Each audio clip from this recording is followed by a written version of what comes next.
Assalamualaikum warahmatullahi wabarakatuh pemirsa. Assalamualaikum bunda-bunda. Waalaikumsalam.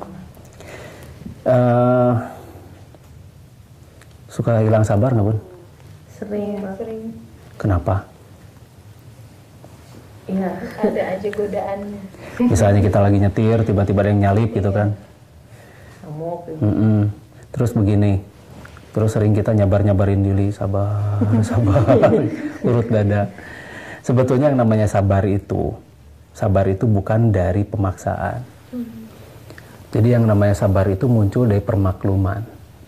Ketika kita menurunkan ego kita dan memaklumi orang lain, jadi turunkan ego, maklumi orang lain, itulah kata atau inti dari yang namanya kesabaran. Karena kita tidak pernah bisa menyamakan orang lain itu dengan diri kita. Mungkin kita baik, misalnya ya. Kalau kita GR, kita baik, begitu kan. Kita selalu menyamakan orang lain dengan diri kita itu. Dan kita mengharapkan orang lain pun seperti diri kita. Itu tidak bisa, Bun. Nggak bisa itu. Sama sekali tidak bisa. Karena mereka punya latar belakang yang berbeda.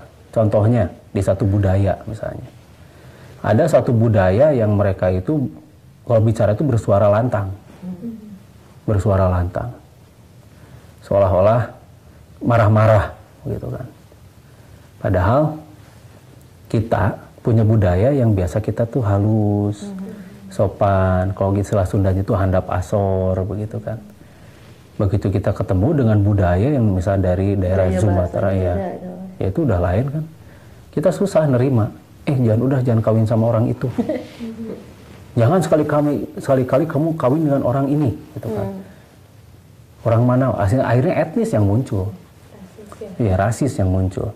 Padahal fungsi agama itu adalah untuk menyatukan semua kan. Agar semua punya perilaku yang benar-benar bisa menghargai. Nah, sabar. Sekali lagi, sabar itu tidak bisa melalui pemaksaan. Yang namanya sabar itu muncul dari permakluman.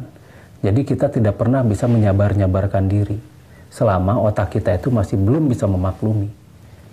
Misalnya, anak kita melakukan hal-hal yang memang anak-anak lakukan. Tapi sering kita selalu bawa anak kita itu ke dunia kita. Cobalah kita masuk ke dunia mereka. Cobalah kita masuk ke dunia anak. Kita akan bisa memaklumi apa yang anak mau. Anak tidak pernah bisa, kamu jangan berisik, diem. Anak kan nggak bisa diem. Nggak bisa, Bun. Nah, kamu harus ini ya. Nanti kamu kalau misalnya di pertemuan, kamu harus diem ya. Jangan malu-maluin bunda. Jangan malu-maluin, hati-hati. Nanti kalau kamu nanti begitu, kamu nggak boleh ikut lagi. Dan kita penuh dengan ancaman-ancaman pada anak itu. Mengancam, gitu kan. Udah, kamu nggak boleh ikut. Udah, kamu jangan ikut lagi. Udah, kamu gini. Nah itu, dianggap itu tuh di-grounded anak itu. Dihukum.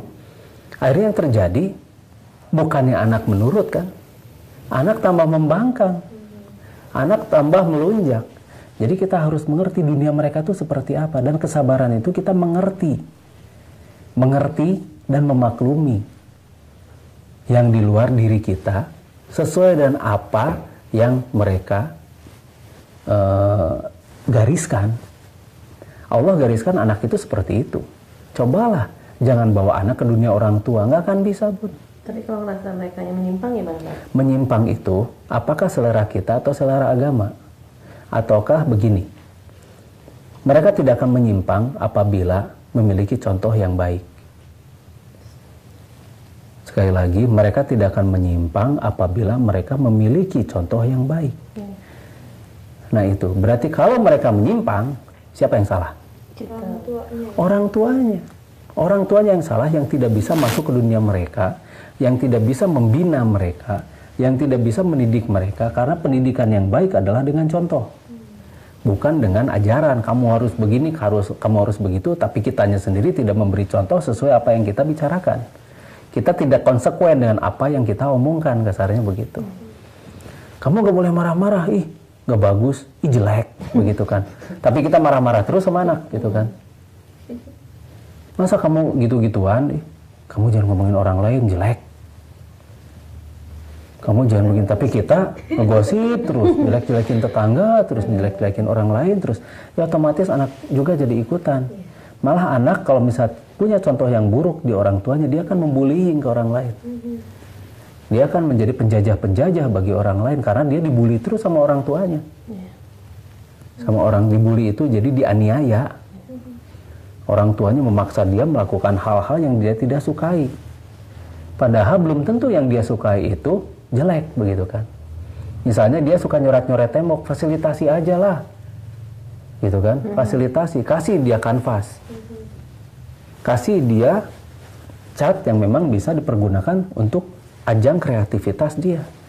Insya Allah, anak gak akan nyoret-nyoret tembok karena dia terpuaskan kok. Tapi nyoret-nyoret mobil gitu. Ya, mudah-mudahan apabila dia punya contoh yang baik, mudah-mudahan anak-anak akan menjadi anak-anak yang baik. Karena kita sabar dan memaklumi, sabar itu intinya permakluman. Nah, dan kita mau tidak mau harus menjadi contoh yang baik bagi anak karena kita orang tuanya. Yang pertama kali diajarkan pada anak adalah pertama kali itu adalah siapa Tuhannya.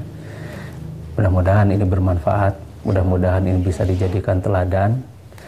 Wassalamualaikum warahmatullahi wabarakatuh.